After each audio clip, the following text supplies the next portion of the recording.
ഏഴാനാകാശത്തിന്റെ അപ്പുറത്ത് പോയിട്ട് അള്ളാനെ കണ്ട്, സ്വർഗം കണ്ട്, നരകം കണ്ട്, അർശ് കണ്ട്, കുർസി കണ്ട്, ലൗഹുൽ മഹ്ഫൂദ് കണ്ട്, സിദ്റത്തുൽ മുന്തഹ കണ്ട്, എല്ലാം കണ്ട് തിരിച്ചു വന്നിട്ട് വീട്ടിൽ എന്തെന്നാ ചെയ്യലെന്ന് വെച്ചാൽ കുത്തിയിരുന്നിട്ട് ആയിഷ ബി ഉമ്മാക്ക് ആടിനെ കറന്നു കൊടുക്കും.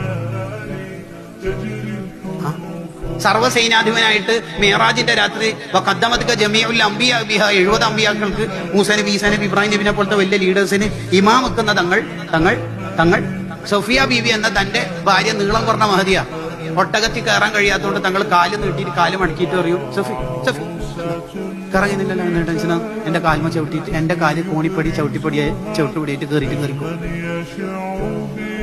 എങ്ങനെയും ഉമ്മമാരെല്ലാം തങ്ങളെ സ്നേഹിക്കാതിരിക്കും. നിങ്ങൾ ആലോചിച്ചു, എന്തൊരു ഒരു ജാട, ഒരു വസ്തു, അങ്ങനത്തെ എന്തെങ്കിലും ഒരു ലാഞ്ചൻ പറഞ്ഞില്ലല്ലോ. ഇനി ഭാര്യമാരുള്ള റൂമിലേക്ക് തങ്ങൾ രാത്രി പോകുകയാണെങ്കിൽ സലാം പറയാൻ തന്നെ എങ്ങനെയാണെന്നറിയാം. മീറ്റിംഗ് കഴിഞ്ഞിട്ട് റൂമുകളിലേക്കൊക്കെ പോകുമ്പോൾ നമ്മൾ ശ്രദ്ധിക്കാനുള്ള കൂടി ഒരു കാര്യം പറയാം. എങ്ങനെ സലാം പറയുന്നത്? ആരെങ്കിലും ഉറക്കിലുണ്ടെങ്കിൽ അവർ കേൾക്കൂല തങ്ങൾ പറയുന്ന സലാം. ആരെങ്കിലും ഉണർവിലുണ്ടെങ്കിൽ അവർ കേൾക്കുകയും ചെയ്യും. എങ്ങനെ പറയാം? അസ്സലാമു അലൈക്കും, അങ്ങനെ പറയാം. അതുകൊണ്ടാണ് ഉർവത്ത് റളിയല്ലാഹു അൻഹു ആയിഷ ബീവിയോട് ചോദിക്കേണ്ടത്, എങ്ങനെയായിരുന്നു മുത്തുനബി പണ്ട്? തങ്ങൾ വഫാത്തായി. ആയിഷ ബീവി പറയുന്നുണ്ട്, അടുക്കളപ്പണിയിൽ സഹായിക്കും, പാത്രം കഴുകിത്തരും, ആടിനെ കറന്നേരുന്നല്ല. ആയിഷ ബീവി അവിടെ സാക്ഷ്യപ്പെടുത്തുന്ന ഒരു കാര്യമുണ്ട്. എന്ത്? ഞാൻ ഏതെങ്കിലും ഒരു ഗ്ലാസ്സിൽ ആടിന്റെ പാലോ മറ്റോ കുടിക്കുകയാണെങ്കിൽ എന്റെ അടുത്തുനിന്ന് ബാക്കി വാങ്ങിയിട്ട് യദൂറു ഗ്ലാസ് ഇങ്ങനെ കറക്കും. എന്നിട്ട് ആയിഷയുടെ ചുണ്ട് വെച്ചെന്ന് കുറെ നേരം നോക്കിയിട്ട് അവിടെ ചുണ്ട് വെച്ചിട്ട് എന്നെ നോക്കിയിട്ട് കുടിക്കും. ആയിഷ ബീവിയുടെ കണ്ണെന്നറിയാം.